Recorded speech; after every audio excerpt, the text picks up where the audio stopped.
Bien, bonjour à tous. Quelques mots effectivement sur cet outil original créé il y a 40 ans pour protéger donc le littoral maritime, mais également les rives des grands lacs. Vous avez ici une carte effectivement très simplifiée du panorama des lacs de Plaine, un peu trop vite, voilà.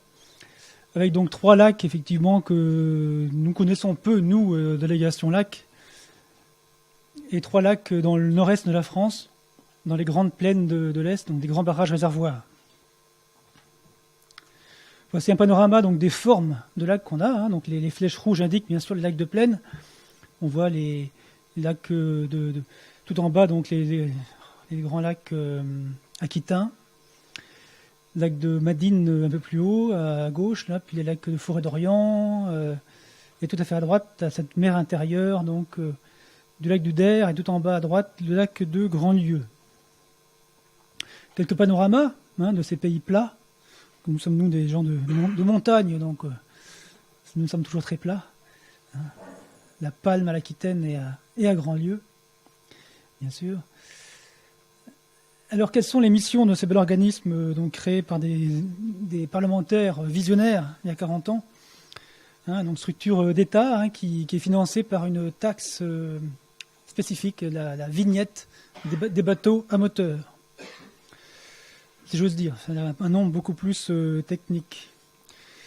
Donc notre originalité, pardon, ça va trop vite. Donc le but, c'est bien d'acheter des terrains, donc d'en acquérir la propriété pleine et entière pour pouvoir en assurer la protection définitive. C'est vraiment bien l'objet du conservatoire n'est pas de gérer, mais donc d'acheter, d'être propriétaire et de faire les travaux ensuite, donc les restaurer, aménager, ouvrir au public, puisque bien souvent on a des terrains qui sont fermés, qui sont dégradés, qui sont l'objet de décharges sauvages, etc. Notre objectif va être de les rendre accessibles au public, et cette mission est prégnante sur par exemple les grands lacs alpins, que sont le lac Léman, le lac d'Annecy, tout ça. Et puis donc notre rôle ensuite, c'est de pouvoir accompagner nos gestionnaires, pouvoir les accompagner dans l'élaboration des plans de gestion, des feuilles de route, pour guider un peu l'action. Donc nous sommes un peu des médiateurs en fait, des généralistes, des humbles généralistes, des médiateurs, qui vont essayer un peu de mettre du lien entre des multitudes d'acteurs. Et pour ça, Grandlieu est un exemple assez intéressant.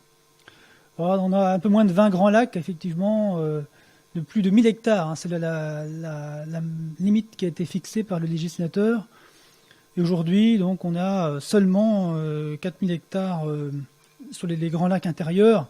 Alors, si on ajoute Grandlieu, on est quasiment à 7000. Et puis, en France, au total, on est à presque 190 000. Le chiffre est déjà maintenant un peu dépassé. Donc, on va passer les 200 000, je pense, en 2017. Alors, notre compétence s'étend sur les seules communes riveraines pour les bords de lac. Pour le bord de mer, c'est le canton littoral, donc c'est un peu plus large. Pourvu on peut avoir effectivement des cas particuliers de continuité hydrologique, écologique, paysagère, sur des espaces zones humides, par exemple des grandes zones humides qui prolongent des lacs. Dans ce cas, on peut aller un peu au-delà de la commune riveraine. Alors, donc, c'est un établissement effectivement de l'État qui est par contre administré d'une manière un peu originale par à la fois des fonctionnaires, des hauts fonctionnaires, mais également des élus, beaucoup d'élus. La moitié d'élus qui viennent de ce qu'on appelle les conseils de rivage, qui sont des gens de conseils d'élus départementaux et régionaux, qui vont peser très fort donc, dans la politique du conservatoire, qui vont orienter vraiment cette politique. Ils sont des personnes qui connaissent très très bien les conseils de rivage, qui ont pu valider chaque zone d'intervention du conservatoire. Donc ça veut dire qu'on est ancré vraiment au confluent de la politique de développement local des territoires. Le conseil scientifique, comme beaucoup d'organismes qui a été récemment renouvelé, nous conseille sur des grands sujets d'aménagement. Par exemple, actuellement, on est beaucoup versé dans le changement climatique, Donc, comment anticiper le retrait stratégique, le repli stratégique. Et puis donc là on a un double siège à Rochefort, donc pas très loin d'ici, sur mer, et puis une antenne fonctionnelle à Paris. Et puis donc des délégations de rivage qui sont éparpillées sur le littoral français, dont celle des Lacs qui est en Savoie. Bon, c'est un organisme original qui a été souvent copié, dans le bon sens du terme, notamment en Méditerranée.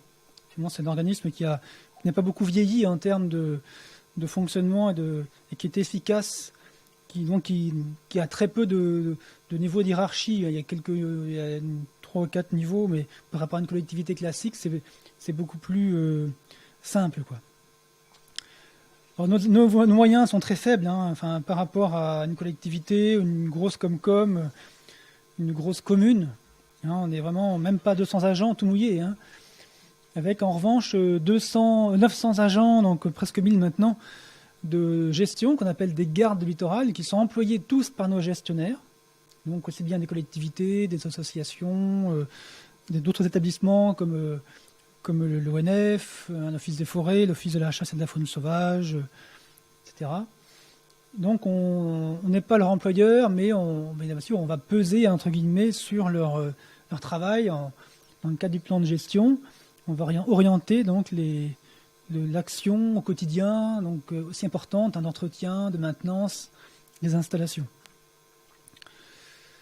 Le budget du conservatoire tourne autour de 50 millions d'euros, environ 38 millions qui sont donc liés à la vignette des bateaux à moteur, et puis le reste par des subventions que l'on glane auprès des collectivités, des agences de l'eau, notamment des fonds européens, pour pouvoir, donc sur des projets, c'est pas des subventions systématiques. Vous avez un schéma un petit peu simplifié du déroulé d'une acquisition, à quoi ça sert. Donc là, on part de la détermination, je vais y revenir, d'une stratégie d'intervention, donc une projection à long terme. On examine des critères liés aux menaces, aux protections en place, aux inventaires en place. Et après, on va donc distinguer, définir donc des périmètres d'intervention. On va concentrer nos efforts, on va cibler nos actions pour optimiser. Donc on retrouve le conseil de rivage, le conseil d'administration, et après, une fois que le conseil d'administration a validé donc cette stratégie, eh bien, on va évidemment aller au contact des propriétaires pour essayer donc d'acquérir avant de remettre les terrains en gestion. Donc ça, c'est simplifié. Ça peut prendre aussi bien 1 an que 20 ans, selon les cas. Quels sont nos moyens? Donc, des moyens d'acquisition donnés par le fameux budget, environ 50 millions d'euros. L'acquisition, elle se fait effectivement essentiellement à l'amiable, c'est-à-dire soit par préemption, qui est un moyen amiable, soit par acquisition stricte. Donc, quasiment les 3/4 des actes sont passés à l'amiable. Vraiment. Et sur les superficies très importantes. Alors, le droit de préemption, effectivement, nous est confié par les départements. Donc, c'est vraiment un point extrêmement important. On ne l'a pas beaucoup sur les Grands Lacs, mais on l'a quasiment sur tout le littoral français. C'est un moyen vraiment d'acquisition qui permet d'observer le littoral, les transactions foncières, d'observer ce qui se passe, et puis ensuite donc de pouvoir éventuellement donc cueillir entre guillemets ce qu'on en souhaite. Alors, on évite d'acheter trop de bâtis, parce que ça coûte toujours très cher, ça fait monter les prix unitaires du foncier. Puis c'est pas notre rôle non plus, on n'a pas les moyens, on n'a pas de moyens de gestion directe, donc on cherche après des contrats avec les collectivités, les associations, pour pouvoir trouver donc, les moyens de faire fonctionner ces bâtiments. Et parfois, il nous faut acheter le bâti parce que c'est tout ou rien. C'est un bâti au milieu de 300 hectares, quoi. Donc on n'a pas le choix. Alors on peut également créer nos propres zones de préemption. C'est un moyen qu'on a depuis le 2002. On en a très peu, ce qu'on appelle des zones de préemption propres au conservatoire. Et puis donc l'État nous affecte beaucoup de terrains militaires, des terrains des domaines, des terrains des finances, domaine public, domaine privé. Et puis tout ce qui est évidemment, comme beaucoup de monde, les dons et legs, etc. Donc 3000 hectares en moyenne d'acheter, hein, c'est un peu la médiane de ce qu'on s'est engagé à acheter auprès du ministère de l'Environnement, hein, dans le cadre d'un contrat d'objectifs qui garantit nos moyens. Donc aujourd'hui, vous voyez, on est quasiment à 200 000 hectares, hein, depuis 40 ans, avec une accélération depuis une quinzaine d'années. Alors effectivement, nous sommes un organisme, nous sommes des généralistes, hein, donc on définit des stratégies pour pouvoir participer à ce qu'on appelle le tiers littoral. Alors ce n'est pas un tiers en volume ou en linéaire du littoral, c'est un tiers théorique, hein. Donc c'est un tiers dans le sens éthique du terme, de pouvoir constituer un maillon, une chaîne donc, de sites naturels. Quand on voit les cartes là, que Patrice a amenées, des sites du conservatoire sur la côte centre-atlantique, on voit bien donc la constellation, hein, de terrains du conservatoire qui maillent vraiment le littoral maritime. Et bon, c'est un peu moins lisible pour les grands lacs, mais c'est vraiment des points qui constellent les territoires et qui servent finalement donc de points d'ancrage et de points de valorisation pour les territoires concernés. Avoir un terrain du conservatoire n'est pas un handicap pour une commune, hein, c'est souvent un moyen donc, de communiquer, d'attirer, hein, de monter souvent une politique d'aménagement touristique. Même si les aménagements qui vont être faits chez nous vont être des aménagements légers, réversibles, sobres. Alors, voilà, la stratégie générale, c'est celle-là. Là, c'est une diapo générale qui vaut pour tout le conservatoire, hein. C'est bien à la fois donc, accompagner ou agir en complémentarité des autres propriétaires publics, hein. On n'est pas les seuls. Il y a l'office de forêt, il y a les collectivités, les départements sont des gros propriétaires aussi, les communes, les forêts domaniales, les forêts des régions, enfin, des collectivités. Donc on va essayer donc, de pouvoir mettre en commun nos moyens et bien sûr ne pas agir en concurrence les uns des autres. Donc on va partager les mêmes valeurs, les mêmes actions, les mêmes principes d'action pour pouvoir faire de cette protection active de l'environnement, hein, un atout et donc un moyen de développement. Un moyen de développement dans le bon sens du terme. Et puis le grand défi, c'est de pouvoir s'adapter aux changements à venir, donc le changement climatique, les changements aussi la société qui a besoin de littoral, hein. On parlait il y a quelques années d'un désir de littoral. Donc c'est vraiment important de pouvoir bien adapter les aménagements sans confisquer donc, les sites, mais les ouvrir de manière adaptée aux contextes locaux. Alors sur les grands lacs, effectivement, on a plusieurs cas de figure, hein. Sur les lacs alpins, tout à l'heure je disais, effectivement, on a donc des difficultés d'accès au littoral avec une confiscation, vraiment une urbanisation très ancienne du littoral lacustre, dans Haute-Savoie par exemple. On va même maintenant sur des balcons, donc des zones qui dominent les lacs pour embrasser, comme le montre une photographie là-bas à gauche, le lac du Bourget, embrasser donc les grands espaces lacustres. On va surtout dans le sud de la France anticiper sur les pressions croissantes qu'on voit apparaître, le littoral méditerranéen étant déjà saturé, hein, d'aménagement et de construction.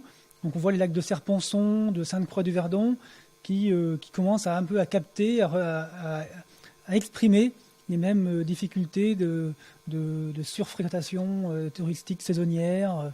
Donc on va essayer d'acheter des grands terrains, non pas pour les soustraire encore une fois au public, mais pour pouvoir organiser beaucoup mieux la fréquentation et la découverte et préserver ces grands paysages, en zonant le territoire, donc en demandant à ce que les aménagements structurants soient faits plutôt en arrière du littoral et non pas contre le littoral, même s'il n'y a pas d'érosion particulière à craindre, contrairement au littoral maritime classique. Donc, sur les grands lacs de plaine de l'Est, on a beaucoup le foncier, donc les terrains appartiennent surtout à des collectivités, et on va se concentrer sur des espaces périphériques, des zones arrière-littorales, hein, qui vont servir de la fois de réceptacle, d'accueil ou de zone de nourriture, de nourrissage pour les oiseaux par exemple. Donc on est sur une zone humide périphérique. Et puis on tient beaucoup aussi à transmettre la mémoire des sites, hein, toute l'empreinte des générations précédentes qui ont bâti des murettes, des murets en pierre sèche. On tient beaucoup à ce que, on n'efface pas toute cette trace donc, du travail des hommes, mais bon, l'espace naturel, entre guillemets, a été partout anthropisé, a été partout marqué par l'homme. Donc il s'agit de pouvoir garder la trace des gens qui ont sué sang et eau sur le territoire pour s'adapter aux contraintes naturelles du paysage. Voilà à quoi ressemble une carte de stratégie à long terme. Là, on est en forêt d'Orient, dont Dominique reconnaît son territoire. Vous voyez, en bleu, donc, c'est ce qui a été acheté aujourd'hui. C'est presque à jour. Et puis donc en bas à droite, la carte d'en bas à droite. Et en orange, c'est ce vers quoi on souhaite aller, ce qu'on veut acheter à long terme. Donc pour cela, évidemment, il s'agit de pouvoir convaincre les propriétaires, pouvoir les faire adhérer à nos valeurs, pour qu'ils soient...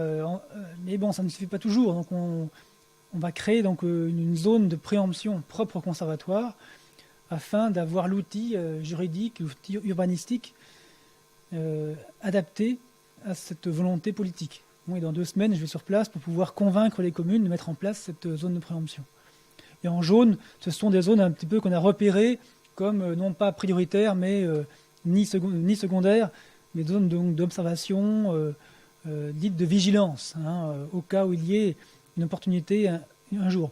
Ce qu'il faut savoir, c'est que notre intervention est vraiment faite en lien étroit avec les communes, avec les collectivités, donc conseil de rivage d'abord, élus départementaux et régionaux, et puis les communes pour avoir vraiment la pleine adhésion donc, des collectivités proches du terrain à notre politique. Quelques chiffres pour terminer. Donc, l'investissement au niveau des Grands Lacs, c'est pas énorme, c'est quelques millions d'euros. Mais 2016, c'est beaucoup, c'est fait essentiellement sur les acquisitions. Mais néanmoins, il y a quand même, voyez-vous, un bon tiers donc, en termes de travaux. Travaux sur le terrain, donc travaux d'aménagement, donc ce sont des sentiers, des démolitions, des restaurations de décharges, des travaux divers et variés, d'aménagement, de construction d'observatoires légers. Et là, on voit les acquisitions 2016. Bon, on a surtout acquis dans l'est de la France, la forêt d'Orient. On a acheté un gros terrain en forêt d'Orient. Et puis un petit peu dans le centre de la France. Et là, dans les Alpes, ce qu'on appelle le Rhône-Méditerranée, eh bien, c'est faible puisque les opportunités n'ont pas été légion. D'où l'importance de faire de la prospection foncière et de pouvoir aller au contact des propriétaires. Chaque année, donc, le graphique change de figure chaque année. Là, on voit donc un peu le bilan des lacs, des acquisitions donc par lac. On voit que le lac du Verdon tire son épingle du jeu, mais néanmoins, les 2 lacs de l'Est, donc 2 lacs de plaine, sont juste derrière, avec plus de 500 hectares, près de 600 et près de 500 pour les deux. C'est comme des surfaces importantes, hors zone de préemption, donc vraiment qui ont été l'objet donc, de plus de 20 ans, 25 ans d'acquisition. Bon, là n'apparaît pas Grandlieu, parce que moi je m'occupe pas de Grandlieu ni des lacs aquitains, mais on arrive à peu près en lac de plaine à 4000 hectares et 7000 si on compte les lacs intérieurs artificiels. Voilà à quoi ressemblent donc des acquisitions. Là on est sur le lac du Der, et donc 2 zones particulières. Vous voyez qu'on n'est pas hégémonique, on ne va pas intervenir partout. Bon, le foncier est propriété aussi bien des Grands Lacs de Seine que des collectivités ou que de l'Office des forêts. Donc nous, on intervient vraiment sur cette bande jaune à gauche, là, sur les étangs périphériques, qui sont vraiment non loin de ce lac du Der. Là, c'est la forêt d'Orient, près de Troyes. On voit cette grande acquisition de 550 hectares qui a été reconstituée l'an dernier, après avoir été vendue par la ville de Troyes, il y a 20 ans. Donc la patience aussi en matière de foncier est importante. Il faut savoir attendre son heure. Là c'est Madine, on a vraiment une constellation, 4 étangs périphériques. Donc rien sur le littoral lacustre lui-même, vraiment uniquement des zones humides, voyez-vous, autour du lac, qui font un chapelet, un réseau donc d'étangs périphériques. Et puis voilà, là, pour terminer, quelques photographies qui sont éparpillées dans la maison de Grandlieu. Je remercie encore la structure et son directeur d'avoir accepté d'accueillir cette exposition. On voit donc quelques photographies des lacs de plaine, notamment, ou alpins, sur les... On voit donc là Grandlieu en haut, les lacs d'Aquitaine jumelés avec des lacs du Cantal, où on voit également des marnages extrêmement importants. Je vous remercie.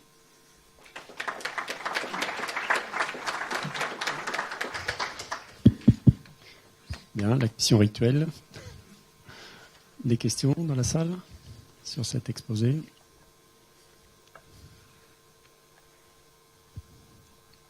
Pas de questions pour le moment? Non, sans regret?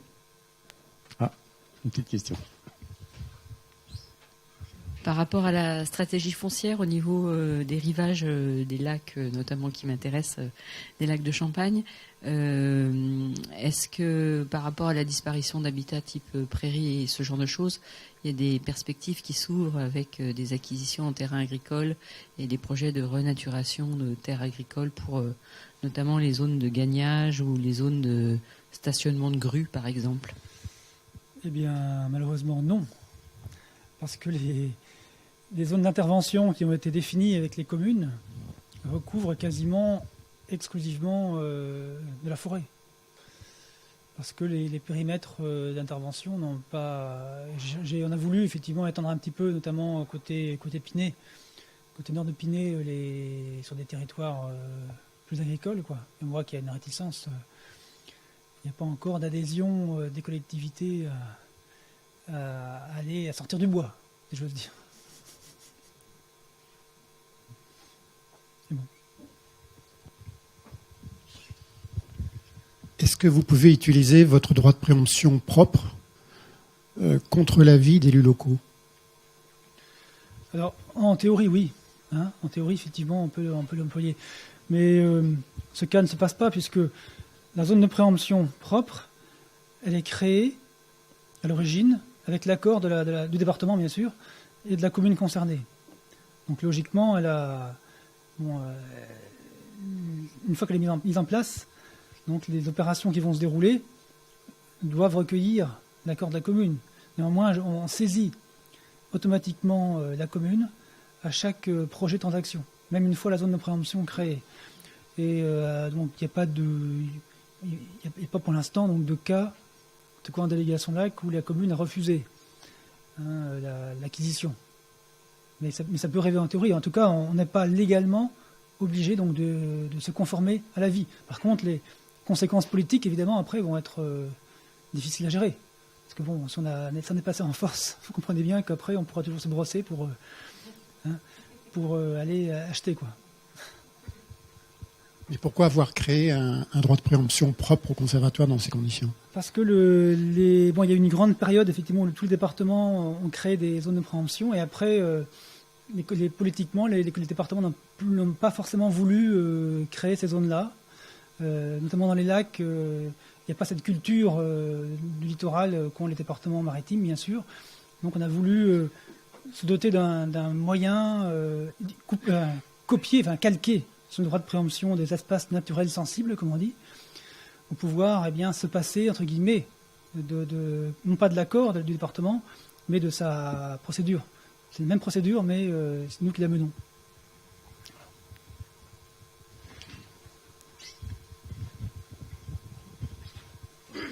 Juste une petite question. Après acquisition des terrains, êtes-vous exempté d'impôts fonciers?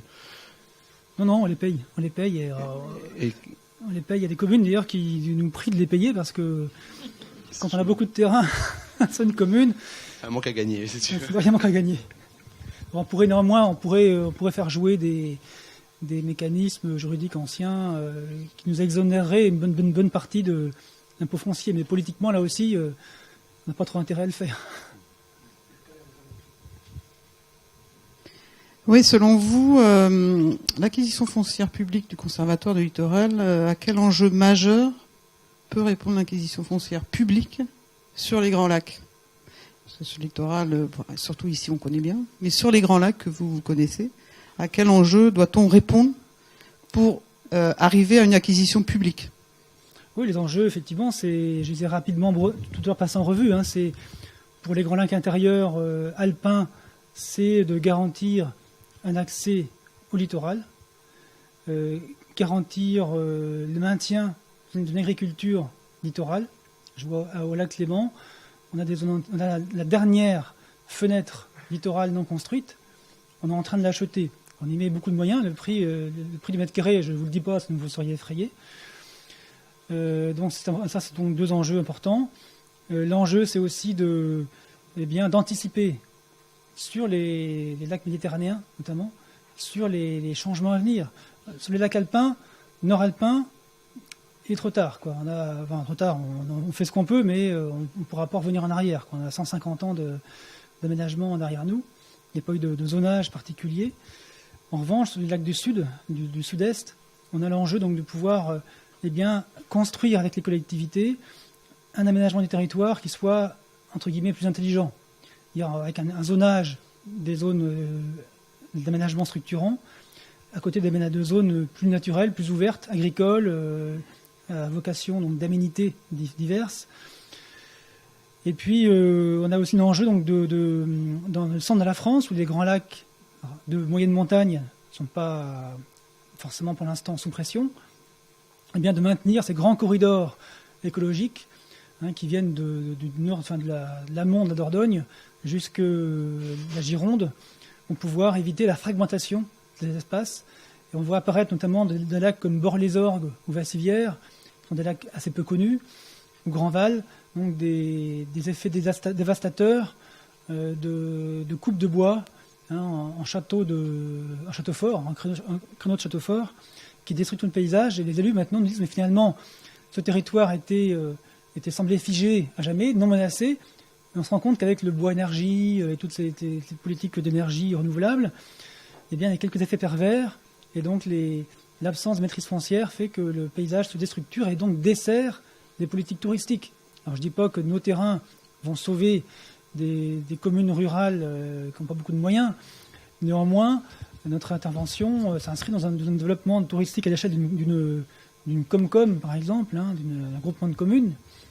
Et donc on a tous ces enjeux croisés en même temps. Alors, par rapport au littoral maritime, ça paraît moins prégnant.